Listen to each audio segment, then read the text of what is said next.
स्कुलिदा जोंनि बे गहपुर हालामाव जोंनि बङाइगाव डायसिसनि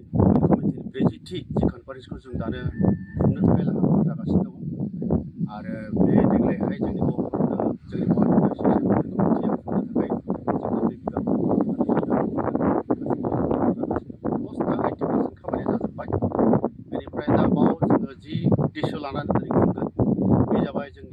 कमिटिनिफ्राय जोंनि माखासे धोरोमनि जि गोथौ तत्वफोर बा सान्थौफोर बेफोरखौ जों सावरायगोन आरो जों बिमा माहारि जानायखाय जोंहा मा दायित्व दं बिमा आइजोफ्रा आरो जों बिमा जानायखाय न'खरफोरखौ बोरै खुंनांगौ गावनि फिसाफोरखौ जों बोरैहाय इसोरनि गोथौ मोन्थोरजों बा इसोरनि गोथौ गियानफोरजों सान्थौफोरजों जों बोरैहाय फेदेरलांनांगौ फेदेरनांगौ फोलावनांगौ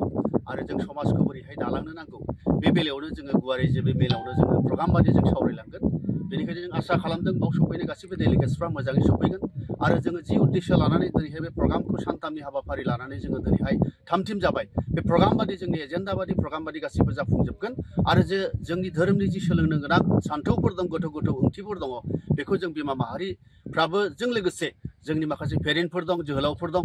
जोंनो जिबायदि पजिशननि जोंनि युथ्सफोर दङ जोंनो बेफोरनोबो जोंहा माखासे सोलोंनो गोनां बा बिमाफ्रा फोरोंनो गोनां गभीर गोथौ मोनसे सोलोंनो गोनां आयदाफोर दं बेखौ जोङो बे सभानि गेजेरजोंनो जों सोलोंगोन आरो जों सोलोंनो मोनगोन होनना जों आसा फारिनानै दा दङ। बेवहाय बेसेबांसो सुबुं दङ बाहागो जागोन आरो लोगोसे बेवहाय आलासि महरै सोरखौबा फैगोन जोंनि बेयाव संकसनिफ्राय सदियासिम जेसेबांखि जोंनि नर्दार्न एभेन्जेलिकेल लुथारन चार्चनि जोंनि चार्चफोर दङ मोनफ्रोमबो जोंहा मोनफा मोनफा डिस्ट्रिक्टआव मोनसे मोनसे सार्कोलफोर दं बेयाव गोबां दिनैहाय डेलिगेट्सफ्रा फैगोन एटलिस्ट गैयाबाबो 4000 गेदारिं बाव जागोन आरो बाव जोंनि आलासि हिसाबै जोङो क'क्राझारनिनो जोंनि स्पिकार हिसाबै जों लादों दने मोसाहारि गिबियावनो आरो नैथियाव रेभारेन्ड सन्जय खारजि जोंहा सानै स्पिकार दङ बिथांमोनानो बे साननैनि हाबाफारियाव बिथांमोना बे दायित्वखौ एबा बिबानखौ लागोन आरो जोंनि बे मेन मेलावहाय बिथांमोनानो स्पिकार हिसाबै बिथांमोना दैदेनलांगोन आरो जोंहा बाव वमेन कमिटिनि माखासे सेन्ट्रेल लेभेलनि बडिनि मानसिफोर फैगोन बिथांमोना जोङो आरसि कमिटिया बिथांमोनखौ सानसे सिगांनो जोंनि दायित्वखौ जों बिसोरनो हेन्डअभार खालामगोन बिनि उनाव सानथामनि हाबाफारिखौ जोंनि वमेन डायसिस वमेन कमिटियानो बे प्रग्रामखौ लिड खालामगोन। जायगाया जाबाय जोंनि गहपुर हालामनिनो सिङाव थानाय जोंनि धोरोमपुर चार्च बे गेवलां फोथाराव जों बे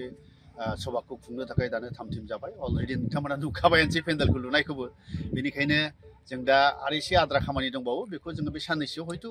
जों कमप्लिट खालामगोन। सानथामनि हाबाफारि लादों बेवहाय मा थारिखआव मा डेटनिफ्राय जागायगोन जोंनि डेलिगेट्सफ्रा 7 तारिखआव सफैजोबगोन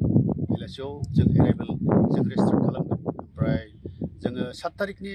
बेलासियावनो जोङो पेन्डेलखौ अपेनिं खालामगोन आरो जोङो फुंनि